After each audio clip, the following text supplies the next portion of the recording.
friends, my name is Amit Kumar and welcome to all of you to my YouTube channel Study with Amit.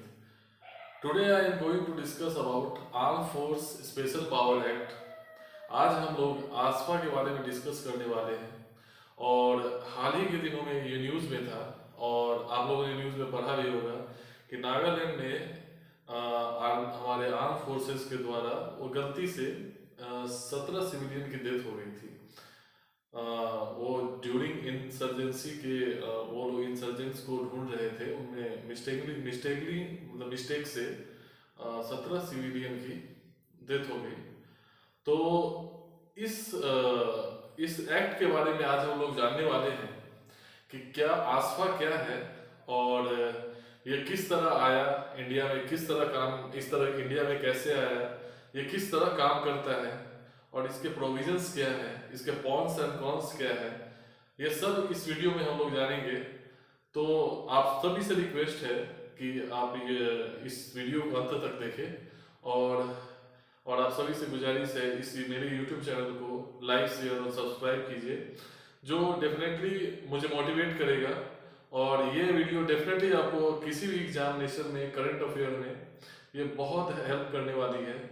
तो आपसे गुजारिश है, आपसे request है, आप अंत तक इस वीडियो को देखिए और इस वीडियो से जितना हो सकता है नॉलेज ले सके। करेंगे आसपा है क्या। आसपा जो है arm force special power act है, जो डिस्टर्ब एरिया के लिए दिया जाता है। किसी एरिया को मिनिस्ट्री ऑफ होम ने डिक्लेयर कर दिया कि वो डिस्टर्ब एरिया है, तो उसमें फोर्स को स्पेशल पावर दी जाती है। और ये स्पेशल पावर क्या क्या है?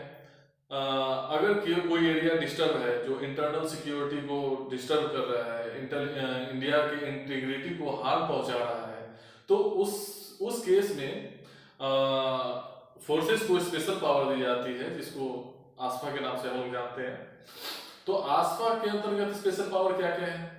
तो इसके अंतर्गत स्पेशल पावर दी गई है कि किसी को शूट एंड साइट करने का। अगर कोई इंसर्जेंसी में किसी आर्म फोर्सेस को शक है कि ये पर्सन जो है वो इंसर्जेंसी में इन्वॉल्व है, तो उसको शूट एंड साइट कर सकते हैं, सर्च कर सकते हैं किसी के घर को बिना वारंट के। तो ये सब पावर दी गई है, लीगल प्रोटेक्शन दिया गया है इसके अंतर्गत आर्म फोर्सेस को। तो ये सब कुछ पावर है, जो स्पेशल पावर है वो जो आर्म फोर्सेस को दी गई है। तो आगे हम जानते हैं कि आर्म फोर्सेस आसपा का ओरिजिन क्या है, इसकी हिस्ट्री क्या है, कहाँ से आया है और हमारे देश में कब से ये लागू हुआ, इन सब चीजों के बारे में हम जानेंगे। आसपा की शुरुआत जो है वो ब्रिटिश एरा से होती है। ब्रिटिश एरा में क्या हुआ था? 1942 में क्विट इंडिया मूवमेंट, जो आप सभी को पता है, भारत छोड़ो आंदोलन चलाया गया। उसमें गांधी, सरदार वल्लभ भाई पटेल जैसे बड़े बड़े नेताओं ने भाग लिया था। ये मूवमेंट इतना बड़ा था कि अंग्रेजों के लिए सरदर्द बन गया था। तो उन्होंने एक कानून लाया जिसमें बिना सर्च एंड वारंट के किसी को भी शूट किया जा सकता था। शूट एंड साइट का ऑर्डर था। तो इस विद्रोह को चलने के लिए पहली बार कंसेप्ट को लाया गया।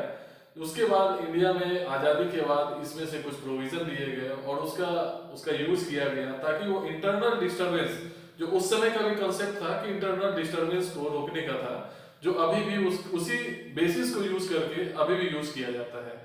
तो अब हम जानेंगे कि इंडिया में आजादी के बाद कैसे इसका यूज किया गया, वो सब चीजों के बारे में लोग जानेंगे। शुरुआत आजादी के बाद से होती है। आजादी के बाद आसपा की शुरुआत कहाँ होती है?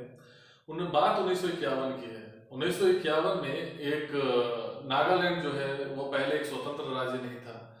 नागालैंड उस समय असम का ही पार्ट हुआ करता था और नागालैंड में ही एक बसा है Naga hills. Naga national council नाम का एक इंसर्जेंट ग्रुप था, जिन्होंने एक जनमत संग्रह करवाया। जनमत संग्रह में 99% लोगों ने अलग से नागालैंड देश की मांग की और उसके समर्थन में वोट किया। उन्होंने वोट तो किया ही, उसके साथ ही 1952 में जो जनरल इलेक्शन हुए थे उसका बायकॉट कर दिया। वहां पे जो गवर्नमेंट स्कूल थे, गवर्नमेंट ऑफिसर्स थे, गवर्नमेंट ऑफिसेस थे, जो भी पब्लिक प्रॉपर्टी थी, उसका बायकॉट करना चालू कर दिया, उनको डिस्ट्रॉय करना चालू कर दिया। तो इससे क्या हुई, वो एरिया जो है वो डिस्टर्ब होना चालू हो गया और एरियाज में लॉ एंड ऑर्डर जो है की स्थिति जो है वो खराब होने लगी। इसको देख के असम गवर्नमेंट ने क्या किया कि 1953 में Assam maintenance of public order act लाया 1953। तो मेंटेनेंस ऑफ पब्लिक ऑर्डर 1953 लाने के बाद भी वहां पर सिचुएशन अच्छी नहीं हुई। तो असम गवर्नमेंट ने फिर सोचा क्या किया जाए, तो उन्होंने 1955 में एक पब्लिक ऑर्डर 1953 में असम गवर्नमेंट द्वारा लागू किया गया public maintenance of public order act 1953, जो सक्सेसफुल नहीं रहा। उसके बाद असम गवर्नमेंट ने नागा हिल्स पे डिस्टर्ब एरिया एक्ट 1955 लागू किया, जो एक लीगल फ्रेमवर्क देता था वहाँ के पुलिस और पारा मिलिट्री फोर्सेस को कि वो इंसर्जेंसी के खिलाफ इस पे एक्शन ले सके और इंसर्जेंसी को रोक सके। लेकिन ये भी असम गवर्नमेंट द्वारा ये भी कदम सक्सेसफुल नहीं हुआ और 1958 में अंततः डॉक्टर राजेंद्र प्रसाद के द्वारा, जो उस समय के तत्कालीन राष्ट्रपति थे, उन्होंने एक कॉन्स्टिट्यूशन अमेंडमेंट किया और एक ऑर्डिनेंस लाया। एक ऑर्डिनेंस बहुत ही अच्छा टॉपिक है। ऑर्डिनेंस के बारे में छोटा सा चीज ऑर्डिनेंस के बारे में एक छोटा सा चीज मैं आपको बता दूं। ऑर्डिनेंस वो होता है कि जब कोई पार्लियामेंट सेशन में ना हो और उस समय वो बिल लाना, उस समय वो कानून लाना एकदम जरूरी हो, तो क्या करती है सरकार जो है वो ऑर्डिनेंस लाती है। उसको 6 महीने के अंदर दोनों इसका ये होता है कि 6 महीने के अंदर उस ऑर्डिनेंस को कानून में बदलने के लिए दोनों सदनों में पास करवाना जरूरी होता है।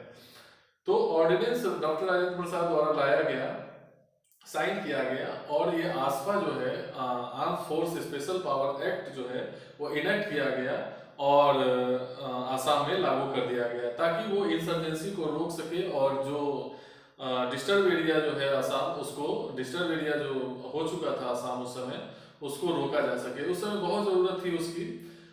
एक्चुअली क्या है कि आसपा में कुछ प्रोविजन ऐसे हैं जो अभी भी जिसका क्रिटिसिज्म होता है। आज के ही पेपर में ये दिया गया था कि शुड आसपा शुड कंटिन्यू, शुड बी आसपा शुड बी कंटिन्यू, बट मेरा मानना ये है कि आसपा जो है, अगर कोई डिस्टर्ब एरिया है वहाँ बिल्कुल होना चाहिए। अगर इंटरनल सिक्योरिटी वहाँ पे है तो वहाँ बिल्कुल वो आसपा इम्प्लीमेंट होना चाहिए। आसपा के बारे में क्रिटिसिज्म क्या है कि जो ह्यूमन राइट को वायलेट करता है।